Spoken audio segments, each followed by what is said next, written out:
Passing out ক্লাসের প্রিয় cadet ও direct entry অফিসারবৃন্দ, তোমাদের প্রাণবন্ত এবং উচ্ছল তারুণ্য আমাদের আশান্বিত করে।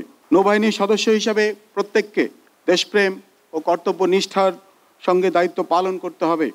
দেশের সেবায় ভবিষ্যৎ কাণ্ডারী হিসেবে তোমরা দেশের সার্বভৌমত্ব রক্ষা, উন্নয়ন এবং দেশ গঠনমূলক কর্মকাণ্ডে অংশগ্রহণ ও আত্মনিয়োগ করবে, এটাই আমার প্রত্যাশা।